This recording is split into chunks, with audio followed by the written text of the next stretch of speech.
j'aimerais les remercier pour nous avoir accueillis aujourd'hui afin de partager leur travail et de souligner le besoin croissant parmi la population qui encore a besoin de plus en plus de leur aide. Les bénévoles, les gens qui travaillent fort afin d'aider leur communauté, ça m'inspire chaque jour. Mon but dans la politique, c'est de restaurer la promesse du Canada où chacun qui travaille fort peut gagner un grand chèque de paie pour acheter une belle maison et avoir une vie formidable dans un quartier sécuritaire sous le fier drapeau canadien. C'est ça mon but.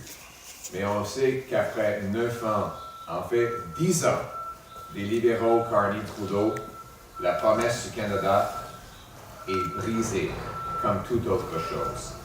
Après 10 ans des libéraux, les gens ont besoin de plus en plus des banques alimentaires. En fait, le besoin des banques alimentaires a doublé depuis 10 ans. En fait, parlant ici de cette banque alimentaire, le nombre de personnes ayant besoin d'aide est allé de 10 000 en 2020, quand M. Carney a commencé à conseiller M. Trudeau sur l'économie, à 70 000. 7 fois plus de personnes ont besoin de cette banque alimentaire après les 5 ans de Carney qui conseille M. Trudeau sur les questions économiques. Et avec son annonce hier, M. Carney suit sournoisement exactement le même plan de 2015 de Trudeau, lorsqu'il a promis, M. Trudeau et les libéraux ont promis de gérer 3 petits déficits afin de financer des plus grands investissements en infrastructure dans l'histoire du Canada pour aider la classe moyenne. Hier, mot pour mot, M. Carney a répété exactement les mêmes promesses avec les mêmes points de ligne. Aucun surpris, les deux ont les mêmes adjoints et conseillers politiques. Donc, 10 ans après ces promesses, c'est quoi le résultat? Est-ce que le budget est équilibré? Non, le budget ne s'équilibre pas par lui-même. En fait, les 3 déficits promis par les libéraux sont devenus 9 déficits. Le 25 milliards de dollars de dette qui vous allez ajouter est devenu plus de 700 milliards de dollars de dette. La classe moyenne ne peut même pas se permettre d'acheter une maison alors qu'elle paie plus d'impôts et ont plus de dettes. Le coût de logement a doublé. Les files d'attente aux banques alimentaires sont aussi 2 fois plus élevés. Aujourd'hui, le conseiller économique de Justin Trudeau fait exactement la même promesse que les libéraux ont fait il y a 10 ans. Seulement, cette fois, Mark Carney dit qu'il veut cacher des milliards de dollars de dépenses gouvernementales dans les comptes. M. Carney prévoit de falsifier les comptes en utilisant une astuce comptable sournoise pour retirer des milliards de dollars de nouvelles dépenses libérales des registres budgétaires. Pour être clair, selon les règles actuelles relatives aux états financiers du gouvernement, les investissements en capital sont déjà amortis sur la durée de vie des actifs sur la base des principes comptables généralement reconnus. Ce n'est pas ça que M. Carney propose. Il veut plutôt que les dizaines de milliards de dollars de nouvelles dépenses soient complètement cachées dans le budget, malgré le fait que les Canadiens vont devoir payer chaque cent. C'est du déjà vu, 1 fois de plus. Soyons clairs, la promesse de M. Carney d'équilibrer le budget de fonctionnement tout en accumulant des dizaines de milliards de dollars de déficits inflationnistes en raison des dépenses électorales pour des projets favoris et de gaspillage libéral aura exactement les mêmes résultats que Justin Trudeau et les libéraux ont eu pendant 10 ans au pouvoir. M. Carney ne peut pas cacher le fait que toutes les dépenses doivent être payées soit par des impôts plus élevés, soit par une dette inflationniste utilisant l'impression de l'argent, et ce sont les Canadiens qui finissent par payer la facture.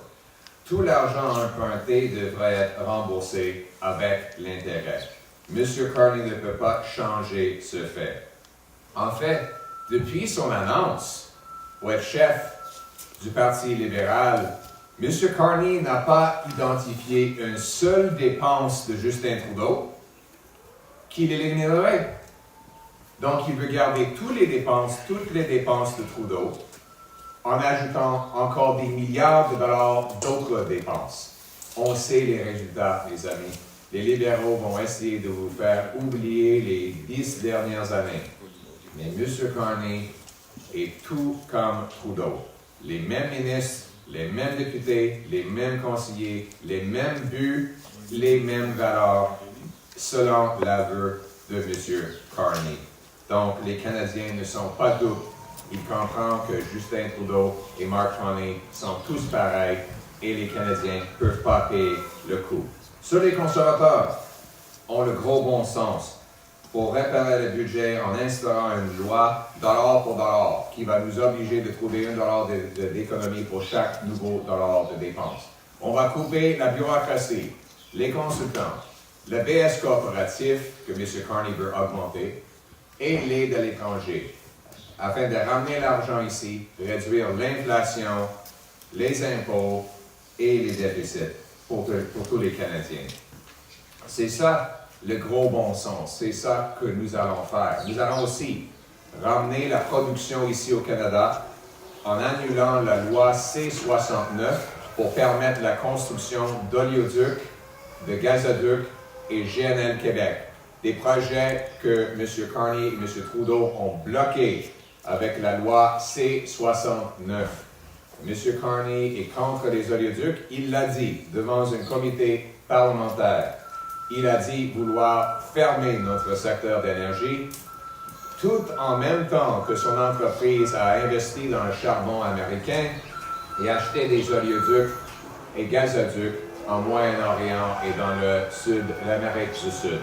M. Carney emmène même son bureau, le bureau de son entreprise à New York à peine un mois après que M.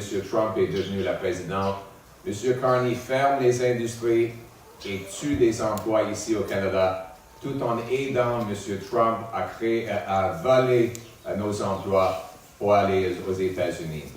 On a besoin d'un premier ministre qui va mettre le Canada d'abord. Et ça prend les conservateurs pour réparer le budget que les libéraux Carney-Trudeau ont brisé. C'est ce que nous allons faire avec le but de ramener la promesse du Canada, que chacun qui travaille fort gagne un grand chèque de paie et pension pour acheter des maisons abordables dans des communautés sécuritaires. C'est ça la promesse du Canada. Mettons le Canada d'abord. Thank you very much, everyone, for coming here. Before I start, I want you to note that I'm being serenaded by some beautiful birds who are in the rafters over there. I'm hoping you're catching that audio. I want to thank this wonderful food bank, Vishal and his entire team of volunteers for the incredible work they are doing to feed the hungry. I understand, Vishal, that Saidam Food Bank had 10,000 people it was serving in 2020, and that number has gone up to 70,000. Incredible. 2020 was the year when Mark Carney became economic advisor to Justin Trudeau. How's it been going? Apparently, Mr. Trudeau's been following his advice, but it goes the other way too. Yesterday, Carbon Tax Carney announced that he was going to repeat the exact same promise that Justin Trudeau made in 2015 on budgets. Get this. In 2015, Justin Trudeau said, and I quote, he will run 3 small deficits, tiny deficits. Remember that? And that would fund the largest infrastructure investment in Canadian history to help the middle class and grow the economy. What has been the result? Well, those 3 deficits turned into 9 deficits. $25 billion of new debt turned into $700 billion of new debt. The debt, in fact, doubled in that time. And the middle class, 80% of them are paying more income taxes. None of them can afford a home. And we've had the worst economic growth in the G7. That is the result of the promise that Trudeau made 10 years ago. And now Mark Carney is promising 3 small deficits, which he says will somehow cause economic growth and help the middle class. My friends, this is déjà vu all over again. Carney has the same advisors, the same MPs, the same ministers, and making the same liberal promises that Trudeau made a decade ago, but he expects Canadians to be duped for a 4th time. Mr. Carney has been Trudeau's economic advisor for the last 5 years. And the only difference between Carney and Trudeau is that Carney is now making a promise to cook the books. He's planning to cook the books with a sneaky accounting trick to take billions of dollars of new Liberal spending off the budget records altogether. To be clear, this is not simply about differentiating between investments and spending. We already have that. It's called accrual accounting. Anybody who's taken a high school course in accounting knows that that means that capital expenditures are amortized over the life of the asset they purchase. That exists in the federal budgeting already. What Mr. Carney is talking about is taking tens of billions of dollars of new spending off the books, hiding it from Canadians, so that he can artificially lower the deficits that people see reported. But that doesn't mean that Canadians won't have to pay the price. In fact, every single dollar the government spends is paid for by Canadian taxpayers, either through taxes today or inflation and debt tomorrow. Mr. Carney's promise will be that the operating budget will somehow balance while limitlessly spending inflationary dollars on pork barrel spending, pet projects, and liberal waste in order to reverse disastrous electoral consequences that the Liberals now face. Carbon tax Carney cannot change the fact that money will come out of the pockets of the Canadian people. There's no magic to this. Every dollar government spends comes out of Canadians' pockets. Mr. Carney has not identified a single program from Justin Trudeau that he would cancel. On top of that, he has announced billions, if not tens of billions of dollars of additional spending he would tack on top of the current Liberal government's spending. My friends, you cannot get a change from the Liberal government by electing a Liberal government. A 4th Liberal term in office will be just like the previous 3. It'll mean higher taxes, higher housing costs, more food bank lineups, raging crime in our streets. Only common sense Conservatives will fix the budget for real. We will cut bureaucracy, consultants, corporate welfare, foreign aid, and other wasted money. We will also bring in a new dollar-for-dollar law that runs the finances of the country like small businesses, seniors, and single moms run their budgets. Very simple. A new dollar of spending would have to be matched with a dollar of savings. You want to spend more over here, you have to spend less over there. And that will be passed into a law, the dollar-for-dollar law. We will bring down deficits, income taxes, and inflation. We will get rid of the carbon tax. We will lower income taxes. We will take the GST off new homes to save up to $50,000 on the purchase of a house so that our young people can afford a place to live like they could before the Carney-Trudeau Liberals doubled housing costs. We will pass a big, beautiful, bring-it-home tax cut on work, investment, savings, home building, and making stuff in Canada. The purpose will be to bring home the $500 billion of investment that the Carney-Trudeau Liberals have driven out of our country to the United States of America. I want that money in our country, for our people. That's what it means to bring it home. We're going to bring it home to our country. We're going to put Canada first, Canada always, Canada forever. Thank you. Thank you. We'll now take questions from the floor. Why aren't you accepting questions from all media? Hello, Mr. Foley. I'm Noah Jarvis Jr.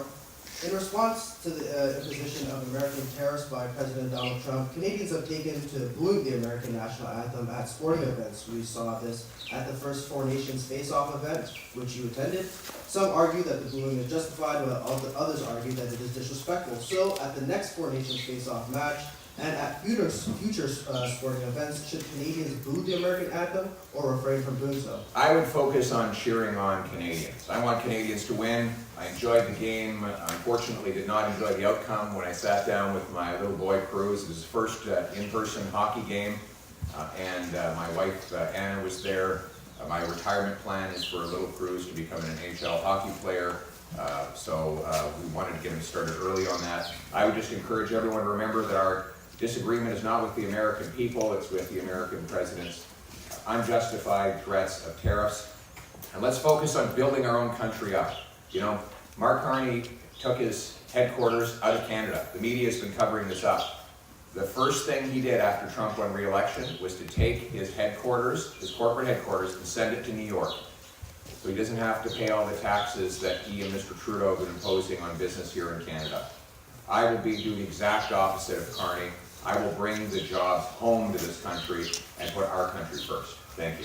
Thank you. Next question. Why aren't you taking questions from all media here today? This is Shubi from Wine Media. Canadians are looking for a prime minister to show them leadership.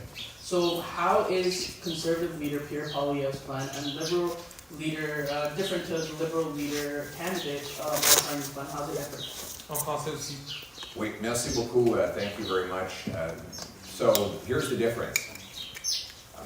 Mark Carney, who has been Justin Trudeau's economic advisor for the last 5 years, would bring in tens of billions of dollars of new spending. He would bring in a massive post-election carbon tax on Canadian industry that will drive jobs to the south of the border. He would continue with the policies that have doubled housing costs, doubled food bank use over the last 9 years. Electing a fourth Liberal government in a row will not change what the previous 3 Liberal governments did. You need a new, common-sense Conservative government that will pass a massive bring-it-home tax cut that will, to incentivize bringing back the $500 billion of investment Liberals drove to the United States so that Canadians can build factories, pipelines, mines, LNG plants, technology, and countless other assets that generate income for our people on this side of the border.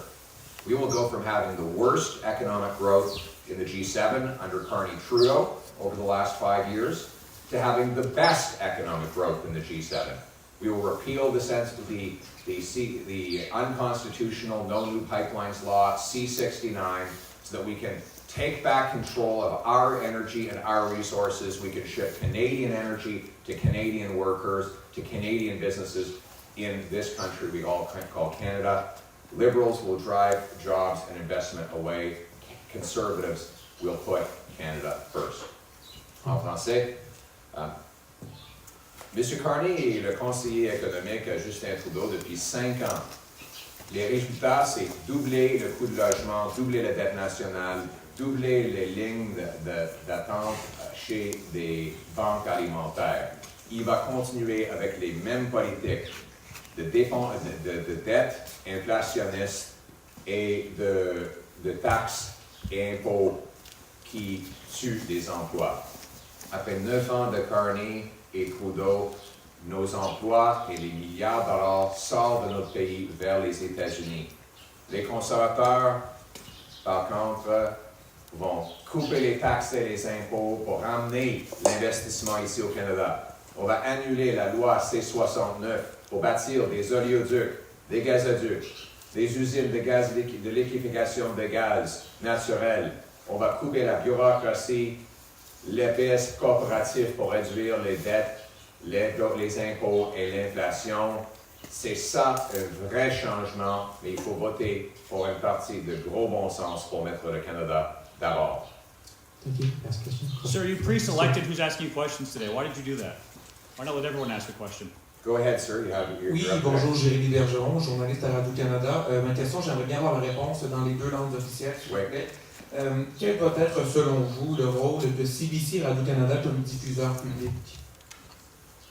En anglais, s'il vous plaît. Merci beaucoup. Nous allons couper le gaspillage parce qu'après 9 ans des libéraux de Carney-Trudeau, on gaspille l'argent sur beaucoup de choses. CBC, par exemple, il n'y a presque personne qui regarde la télévision de CBC. et en même temps, on dépense plus de milliards de dollars, des grands bonus aux cadres de CBC. On va arrêter de gaspiller l'argent quand je deviendrai Premier ministre. En coupant le gaspillage, on va pouvoir réduire les déficits, l'inflation et les impôts afin de mettre plus d'argent dans les poches des Canadiens. Thank you very much for the question. We have to cut waste and mismanagement in this country. After 10 years of the Carney-Trudeau Liberals, they've increased government spending by 80%. They've increased the debt by over 100%. And much of it has gone to waste. For example, almost nobody watches CBC television. They have among the worst ratings of any network. And yet, Trudeau gives them billions more. We're going to cut wasteful spending, not just there, but across the government to bring down inflation, deficits, and taxes. That's common sense. Now let's bring it home. Thank you. Next question. Why not take questions from everyone, sir? Good morning, Mr. Polyev and David Menzies with Rebel News. Mr. Polyev, you recently said that any foreign nationals who are convicted of anti-Semitic crimes in Canada should be deported. But that is a very high bar. There have been very few arrests and very few prosecutions over the past 16 months. Indeed, according to police and prosecutors, the anti-Semitic encampments at universities were not crimes. Shouting for a new intifada and promoting genocide are not considered criminal. Question, would you be open to reviving Stephen Harper's ban on the glorification of terrorism? Thank you. We're going to be releasing our election platform once the writ is dropped and the election is called. So you'll have to wait until then for those sorts of final decisions and commitments. But what I've made clear is that we have to reverse the hate and division that has been unleashed in this country over the last 10 years.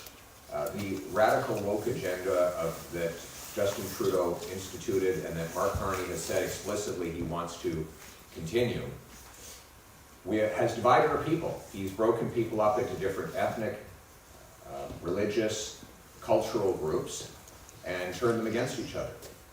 Liberals have deliberately divided community against community for electoral gain. And they have put in place an ideology that obsesses about every single possible ethno-cultural division. And what is the result? A 251% increase in violent hate crime under this last decade of the Trudeau-Carney Liberals. So I will end that radical woke ideology. I will treat every single Canadian equally. We will cut off the funds that have gone to anti-Semitic groups and to other hate mongers. We will pass tough new laws that punish people who vandalize or attack places of worship. We will deport foreign nationals who are in this country that engage in violence or law-breaking of any kind, including anti-Semitic violence. And we will ban every single terrorist group that's operating here. We'll find and deport all of the IRGC thugs. There are apparently 700 IRGC thugs who are in Canada today, operating with impunity, who are not citizens. They're spending the stolen money that they took from the Iranian people while they instigate divisions on our grounds in this country. They will be kicked out of this country. We're going to put our country first. And finally, our approach is going to be that we are all Canadians. Every Canadian will be Canadian first. You can come from anywhere in the world, you can have any religious background you want. At the end of the day, we need a common identity with a common loyalty that puts that flag above everything else. Thank you. This will be the final question. Mr. TV. Why not take any questions from all Good media, morning. sir? We find that in your plan you encourage investment and less spending. We find Mr. Mark Carney put in his slogan that invest more and spend less. We also encourage to remove all barriers for trade between provinces. We find the same thing Mr. Mark Carney included in his plan to remove barriers. So my question is, do you see any kind of imitation of copy and paste? And your comment, please. Thank you. Well, I noticed that Mr. Carney uses a lot of slogans. He has been sloganeering his entire leadership campaign while I've been laying out real concrete policy plans. For example, his only 2 announcements on policy have been slogans. One, he wants to rename the carbon tax, and 2, he wants to rename spending. The irony is that his record as part of the Trudeau government, as the top economic advisor, has been to spend more and invest less.